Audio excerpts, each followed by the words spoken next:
এখন আমরা যেটা দেখতে পাচ্ছি ভারতের মুর্শিদাবাদের ঘটনা আপনি জানেন, ফলো করেছেন নিশ্চয়ই। মানে গত 2-3 দিন ধরে ভারতে অনেক বাংলাদেশিদেরকে আটক করা হচ্ছে বলে বিভিন্ন রকম খবর বেরিয়েছে। এই ব্যাপারে কি আমাদেরকে ধারণা দিতে পারেন নাকি?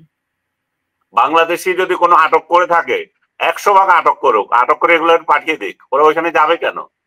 ওদের কি দায়? ওদের কি খাওয়ার, দেশে কি খাওয়ার অভাব পড়ছে? যে যারা, যে দেশের লোকজন খাইতে পারে না, শুইতে পারে না, রাস্তায় হাগে, ওইসব দেশে ওরা যাবে কেন? আমি যদি মনে করি যে যারা যায় তাদেরকে যদি লিগাল ওয়েতে, যদি তাদেরকে ইলিগালি যদি কেউ থেকে থাকে, এগুলোকে ধরে ব্যত্রাঘাত করে পাঠিয়ে দেওয়া উচিত। তবে ওরা যেই, আপনি এটাও আমার মনে রাখেন, কায়েম করতে গেছে। হ্যাঁ, তারা নাকি জিহাদ কায়েম করতে গেছে। হ্যাঁ, জিহাদ কায়েম করতে গেলে যদি তাদের প্রমাণ থাকে, ধরো তোদের জেলে রেখে দে, আমাদের দরকার নাই, ওই জিহাদি গুলো ওইখানে থাকুক। বাট আপনি যেটা এটা মনে রাখেন, ভারতীয় মিডিয়া সবসময় এগুলো করে। এই যে আমি নিজের অভিজ্ঞতা থেকে বলি, দীর্ঘদিন থেকে বলা হচ্ছে যে দিল্লিতে এই যে বস্তিতে লক্ষ লক্ষ বাংলাদেশি আছে। আপনি তখন আমার সহকর্মী, আমি আজকের কাগজের তরফ থেকে সেখানে গিয়েছিলাম বহু বছর আগে। আমি গিয়ে 2 জন মহিলা পেয়েছি ফরিদপুরের, অনলি বাংলাদেশি 2 জন। এরা যেগুলোকে বাংলাদেশি বলে, এগুলো হচ্ছে বিহার এবং বাঙালি গুলা। এই গর্দব গুলো বাংলা কথা বললেই মনে করে যেগুলো বাংলাদেশি। ধর তোদের বাংলাদেশি, তোরা ধরে তোদের পিটা, তোদের জেলে রাখ, আমাদের তো কোনো সমস্যা নাই। এবং বাংলাদেশ হাই কমিশনকে জানা যে এরা বাংলাদেশি, আমরা প্রমাণ দিলেও আমাদেরকে দেশে পাঠাবি। এইভাবে ওই যে পুশব্যাক করার কোনো সুযোগ নাই। তোর দেশের লোক আমাদের দেশে এখানে পুশব্যাক করবি, সেই দিন চলে গেছে। পুশব্যাক করলে আমরা এখান থেকে আবার ইয়ে করবো, মানে পাল্টা পুশব্যাক করবো। কারণ তা বাংলাদেশি কিনা এটা প্রমাণ দিতে হবে। আজকেও আপনি আমাকে একটা বলছেন একটা রিপোর্টের কথা, যে ইউপিতে কয়েক হাজার বাংলাদেশের, এমন সব ফাউল রিপোর্ট। কয়েক হাজার বাংলাদেশি ইউপিতে যায় কি করবে? ইউপি নিজেরাই খাইতে পারে না, শুইতে পারে না, এখন ওইখানে মুসলমানদের নির্যাতন করে, তো বাংলাদেশিরা ওখানে কেন যাবে? কি কারণ আছে? অবশ্যই কিছু বাংলাদেশি সেখানে যায় যেগুলো ধর্মের সাথে সংশ্লিষ্ট, তাদের আত্মীয় স্বজন আছে সেখানে, তারা একটা নিজেদের দেশ মক্কা মনে করে, মক্কাতে যায়, সেটা তো অন্য বিষয়।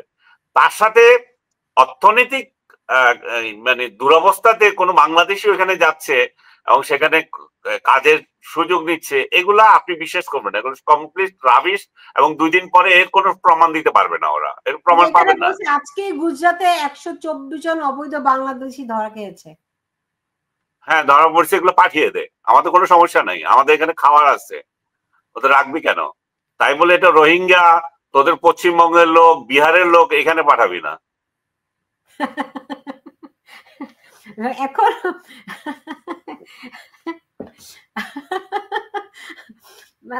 আনিস ভাই, আচ্ছা, এমনিতে ধরেন মানে হাসলেও পরিস্থিতি তো আসলে উত্তেজনাকর।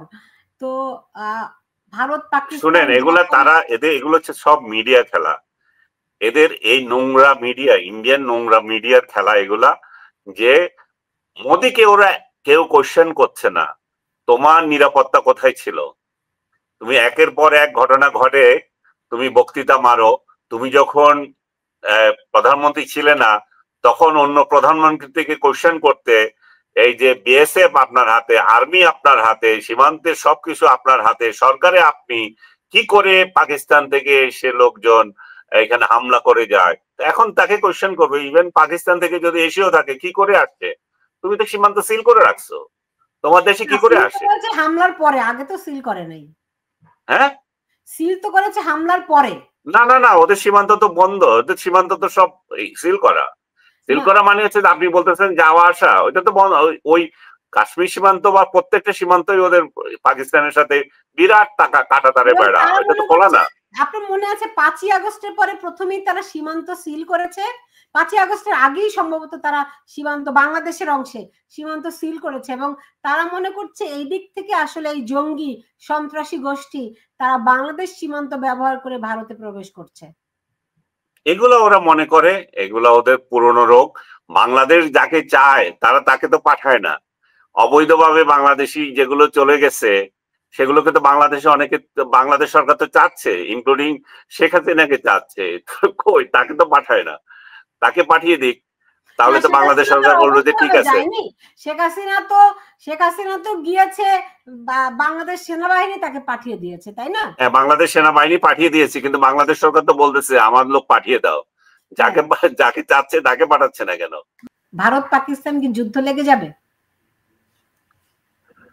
যুদ্ধ খুব কঠিন যুদ্ধ লাগা, কারণ আপনি একটা জিনিস মনে করেন, আপনার কাছে যদি একটা হাতিয়ার থাকে, আমার কাছেও যদি একই রকম হাতিয়ার থাকে, আপনি কিন্তু আমারে সমীহ করবেন, কারণ আপনি আমার একটা বোম মারবেন, আমিও একটা মেরে আসব। সেই অবস্থা তাদের দুই দেশের মধ্যে আছে। তোমার পারমাণবিক বোমা আছে, আমারও আছে। সো তাদের মধ্যে এইরকম একটা ঘেউ ঘেউ চলবে। আর সুযোগ বুঝে এই যে জাতিকে খুশি করার জন্য অভ্যন্তরীণ যেই গোলযোগ আছে সেটার থেকে দৃষ্টি সরানোর জন্য চোরাগুপ্তা হামলা করে আসবে, ওই যে কোথাও স্ট্রাইক, সার্জিক্যাল স্ট্রাইক একটা করে আসবে। এটা হয়তো হইতে পারে, এটা অস্বীকার মানে এটা অমূলক নয় আর কি, এটা হইতে পারে। এবং এই উত্তেজনা তো চলতে থাকবে আরো বহুদিন। আপনি জানেন যে ব্যবসা বাণিজ্য, সীমান্ত, লোক চলাচল সবকিছু যখন বন্ধ করে দিয়েছে, এই বন্ধের মধ্যে তো এটা চলবে। যদিও পানি বন্ধ করছে বলছে, পানি তো আর ওইভাবে বন্ধ করতে পারে না, কারণ ওইখানে আমাদের যেরকম ফারাক্কা দিয়ে রাখছে, বাঁধ দিয়ে রাখছে, সেরকম ওদের ওইখানে ওইভাবে নাই। এবং সেটা তো সিন্ধু নদীর পানি বন্ধ করে দিয়েছে। হ্যাঁ, বন্ধ করে দিয়েছে, কিন্তু ওই বন্ধ আর ওই বন্ধ হয় না, কারণ ওইভাবে ফ্লো আপনি কোন দিকে নিবেন? আপনারা তো পানি রাখার জায়গা থাকতে হবে, ওদের তো পানি রাখার জায়গা নেই ওইখানে। যাই হোক, সেটা অন্য বিষয়। বরং তারা আজকে যেটা নিকৃষ্ট কাজ করেছে, জিলম নদী বলে যেটা আছে, যেটা কাশ্মীরের ইয়ে দিয়ে, সেটার পানি খুলে দিয়েছে, যেটা আমাদের ওই ফেনী নদী খুলে দিয়ে, আপনার মনে আছে নিশ্চয়ই, আমাদের এখানে বন্যা লাগিয়ে দিয়েছিল। সে একই কায়দায় আজকে ওই পাকিস্তান কাশ্মীরে ওরা বন্যা শুরু করে দিয়েছে পানি ছেড়ে দিয়ে, এবং এদেরকে জানায় নাই। ভারত এই সমস্ত নিকৃষ্ট কাজ করে বলে আসলে ইন্টারন্যাশনালি ওদেরকে মানুষ ঘৃণা করে। এতে তো তোমাদের রাষ্ট্র রাষ্ট্র শত্রুতা আছে, জনগণকে কেন তুমি এই শত্রুতার ইয়ে করো? জনগণ এখানে কি করছে? আমি তো একটা কমেন্ট পড়তে চাই। একজন মন্তব্য করেছেন যে আপনি আসিফ নজরুলের সাফাই গাইছেন, আর একজন মন্তব্য করেছেন যে ভারতের 26 লক্ষ লোক ফেরত দিন। হ্যাঁ, যে 26 লক্ষ লোকের কথা আসিফ নজরুল বলেছিলেন। হ্যাঁ, আসিফ নজরুল 26 লক্ষ ফেরত দিক, আমি তো চাচ্ছি। তো দিচ্ছে না তো। আসিফ নজরুল এখন সরকারে আছে, এটা আসিফ নজরুলের সাফাই গাইছেন।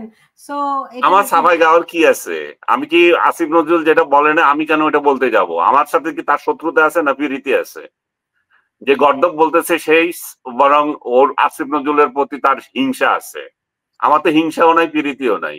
না, আসিফ নজরুল তো বলেছিলেন যে 26 লাখ ভারতীয় বাংলাদেশে কাজ করে, তাই না? হ্যাঁ, ওইটা তো বললাম, আসিফ নজরুল এখন সরকারে আছে, তার উচিত এগুলো ফেরত পাঠানো। তো পাঠাচ্ছে না তো। পাঠাচ্ছে না কেন? আপনি তার ধরেন, জিজ্ঞেস করেন। আমি কি তার পিএসের দায়িত্ব নিচ্ছি? এই জন্যই তো আপনাকে অতিথি হিসেবে এনেছি। আপনারা কেন তাদেরকে জিজ্ঞেস করেন না যে দেখা হলে জিজ্ঞেস করবো নি? ও তো অ্যাপয়েন্টমেন্ট দিচ্ছে না। ও এখন আর চিনতে পারে না, ক্ষমতায় গেলে এখন আর চিনতে পারে না নাকি? না না, সেরকম না, ব্যস্ত মানুষ তারা। আমার তো দরকারও নাই যে যাওয়ার।